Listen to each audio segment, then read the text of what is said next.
اعوذ باللہ من الشیطان الرجیم بسم اللہ الرحمن الرحیم السلام علیکم ورحمۃ اللہ وبرکاتہ۔ آج جو میں موضوع لے کے آئی ہوں وہ ہے حضرت عبداللہ بن حذیفہ رضی اللہ تعالیٰ عنہ کا واقعہ۔ حضرت عبداللہ بن حذیفہ نے حکومت دولت شہزادی کو ٹھکرانے والے صحابی ہیں۔ حضرت عبداللہ بن حذیفہ وہ صحابی ہیں جس نے حکومت دولت شہزادی کو ٹھکرایا ہے۔ حافظ ابن کثیر اور حافظ ابن عساکر عبداللہ بن حذیفہ رضی اللہ تعالیٰ عنہ کا واقعہ بیان کرتے ہیں۔ آپ کو رومی کافروں نے قید کر لیا اور اپنے بادشاہ کے پاس پہنچا دیا۔ بادشاہ نے آپ سے کہا تم نصرانی بن جاؤ، میں تمہیں اپنے راج پاٹ میں شریک کر لیتا ہوں اور اپنی شہزادی کو تمہارے نکاح میں دیتا ہوں۔ عبداللہ بن حذیفہ رضی اللہ تعالیٰ عنہ نے جواب دیا کہ یہ تو کیا، تو اپنی بادشاہت مجھے دے دے اور تم تمام عرب کا راج بھی مجھے سونپ دے، اور یہ چاہیے کہ میں ایک آنکھ جھپکنے کے برابر بھی اپنے دین محمد صلی اللہ علیہ وسلم سے پھر جاؤں تو یہ بھی ناممکن ہے۔ بادشاہ نے کہا پھر تجھے قتل کر دوں گا۔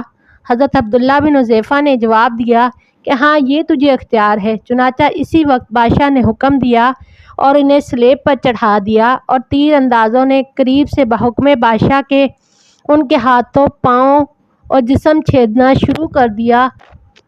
بار بار کہا جاتا تھا کہ اب بھی نصرانیت قبول کر لو، اور آپ پورے صبر و استقلال سے فرماتے تھے کہ ہرگز نہیں۔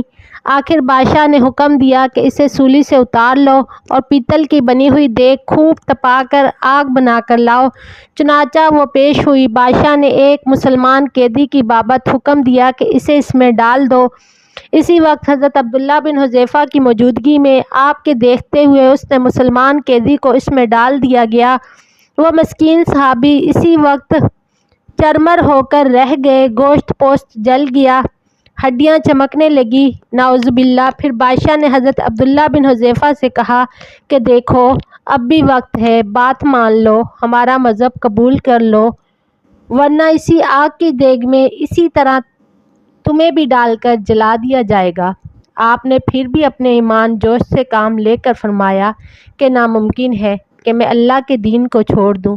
اسی وقت بادشاہ نے حکم دیا کہ انہیں چرخی پر چڑھا کر اس میں ڈال دو۔ جب یہ اس آگ کی دیگ میں ڈالے جانے کے لیے چرخی پر اٹھائے گئے تو بادشاہ نے دیکھا کہ ان کی آنکھوں سے آنسو نکل رہے ہیں۔ اس وقت اس نے حکم دیا کہ رک جائیں اور انہیں اپنے پاس بلا لیا۔ اس لیے اب اسے امید بن گئی تھی کہ شاید اس عذاب کو دیکھ کر اس کے خیالات بدل گئے ہیں، میری مان لے گا، میرے مذہب کو قبول کر کے میری دامادی میں آ کر میری سلطنت کا ساجی بن جائے گا۔ لیکن بادشاہ کی یہ تمنا بے سود نکلی۔ حضرت عبداللہ رضی اللہ تعالیٰ عنہ نے فرمایا کہ میں صرف اسی وجہ سے رویا تھا کہ آج ایک ہی جان ہے جسے اللہ کی راہ میں اس عذاب کے ساتھ قربان کر رہا ہوں۔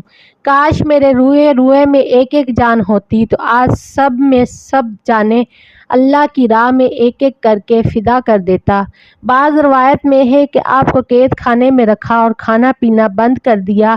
کئی دن کے بعد شراب اور خنزیر کا گوشت بھیجا، لیکن آپ نے اس بھوک پر بھی اس کی طرف توجہ تک نہ فرمائی۔ بادشاہ نے آپ کو بلا بھیجا اور اسے نہ کھانے کا سبب دریافت کیا تو آپ نے جواب دیا کہ اس حالت میں میرے لیے جائز تو ہو گیا ہے، لیکن میں تجھ جیسے دشمن کو اپنے بارے میں خوش ہونے کا موقع بھی نہیں دینا چاہتا۔ اب بادشاہ نے کہا کہ اچھا تم میرے سر کا بوسہ لے لو، میں تمہیں اور تمہارے ساتھ کے تمام قیدیوں کو رہا کر دیتا ہوں۔ آپ نے اسے قبول فرما لیا اور اس کے سر کا بوسہ لے لیا، اور بادشاہ نے بھی اپنا وعدہ پورا کیا، آپ کو اور آپ کے ساتھیوں کو چھوڑ دیا۔ جب حضرت عبداللہ بن حذیفہ رضی اللہ تعالیٰ عنہ یہاں سے آزاد ہو کر حضرت عمر فاروق رضی اللہ تعالیٰ عنہ کے پاس پہنچے تو آپ نے انہیں بڑے ادب کے ساتھ منبر رسول صلی اللہ علیہ وسلم پر بٹھایا اور فرمایا کہ عبداللہ اپنا واقعہ ہم کو سناؤ۔ چنانچہ جب آپ نے شروع کیا تو خلیفہ المسلمین کی آنکھوں سے آنسو بہنے لگے۔ آپ نے فرمایا ہر مسلمان پر حق ہے کہ عبداللہ بن حذیفہ رضی اللہ تعالیٰ عنہ کی پیشانی چومے، اور میں ابتدا کرتا ہوں۔ یہ فرما کر آپ نے ان کے سر کا بوسہ لیا اور پھر جمیع مسلمانوں نے بھی ان کے سر کا بوسہ لیا۔ اللہ پاک سے دعا ہے کہ اللہ پاک مجھے اور آپ کو صحیح سننے، سمجھنے اور اس پر عمل کرنے کی توفیق عطا فرمائے۔ ویڈیو اچھی لگی ہو تو لائک اور سبسکرائب کریں۔ شکریہ۔